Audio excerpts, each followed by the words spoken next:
So what if I'm ready to work, but I'm going to need ongoing support on the job? What sort of supports, like NDI supports, are out there that can support me on the job? Well, there are a range of supports for school leavers with a disability to help them get work ready. It really depends on the level of support and the type of skills that you need to develop that will determine which is the best type of pathway or support for you. Some students and school leavers may find the right training and support at TAFE, for example, and that will help them get work ready and develop their employability skills. However, those in their final year or even recent school leavers who need that really more intensive individualised support to understand what work is all about or to develop confidence and skills to be work ready, well, they might benefit from NDIS funding such as SLES in their plan. And SLES is short for School Leaver Employment Supports. So SLES is capacity building funding that can help you with whatever skills you need to develop to be work ready. For example, it could be things like travel training, money handling, time management, even understanding employer expectations and taking instructions at work or as work experience. So if you're an NDIS participant, talk about this at your planning meeting when you are discussing the supports that you'll need in your final school year and when you're transitioning out of school. My name is Grace. I finished school in 2018 and I've been doing various part-time jobs across different kinds of industries, and I sort of progressed from job to job with no real plan in place. Originally I was with a mainstream provider, and they didn't really provide the kind of service that was necessary for me. And then I met one of the staff from my current DES provider and they wanted to bring me over, and since then they've provided me with work clothes, fuel cards, and just anything I've really needed. They started me on the path to a Cert 3 in a traineeship in business administration, and doing that I've gained like a lot of renewed confidence in myself too, and yeah, I would not have pursued this opportunity on my own. They really pushed me to do it, and I'm glad that they did. I wish someone had told me how flexible I needed to be with the goals I pursued, and I needed to learn how to adjust them and to the changing circumstances and challenges my life brings. Well, good afternoon. This is Brianna Grice. Brianna's been on a journey from school to employment, and so we're just going to discuss today just what that's been like for Brianna and how that's helped and how you felt along your journey. So Brianna, how did you come to get involved in it with a disability provider? For me, it was the school. I was with a special needs school. I go to Burnside when I was in high school, and they had a special needs class once a period of class every week, and they signed me up to try these programs to see if it's trying to, in year 12, so you're trying to find a job and for these organisations.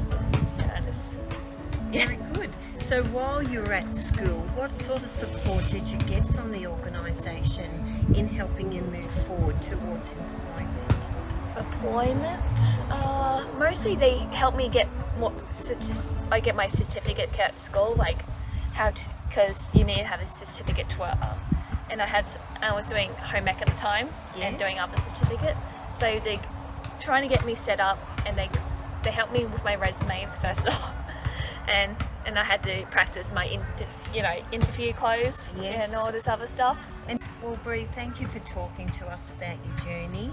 Do you think that that you would recommend other people who've got the same issues or needs to look at being supported by a provider? I think it is a good idea. It's good to have some help, because in this world you can get judged, and with some sport on your back it gets you a bit more confident, because now I'm a bit more confident now with the sport I got. I can get life much easier, because I was really shy, so with no one really giving you this cheer up, go on, have a good day, this little confidence can get you far away, and that's mostly, I thought, is excellent. Thank you. Thank you. So I have a son with a disability who's now 20, And when he left school, I looked at opportunities that would kind of keep him purposely engaged.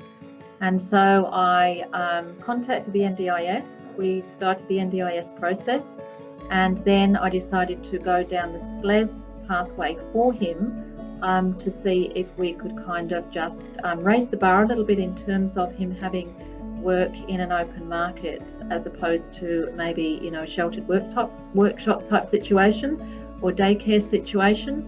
So what we did then is I was fortunate enough to come into contact with a provider who works with young people with IQs of 60 or less, and my son fitted the criteria. And so he started his work placement with them, and that involved him doing some travel training. And for him, that was huge because he'd never travelled independently on his own. So initially it was travelling from home all the way into the city, and then a 20-minute walk to the workplace. And probably after 4 or 5 months, he was able to do that completely independently. He started working with a company in the city 3 days a week, and they were extremely patient and supportive of having a young person with a disability in their team. And so they helped him along the way, as well as his job coach, who worked with him every day and worked through all his problems and difficulties and frustrations, and was very patient in helping him achieve success.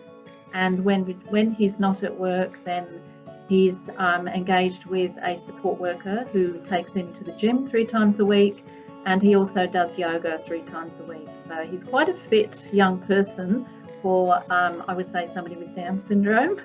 So, you know, he's certainly not sitting on the couch watching TV, or which is what I kind of thought would be his outlook following leaving school. He's actually very productive, engaged, and very happy. My name is Joshua Pearl, and I run Coffee by Josh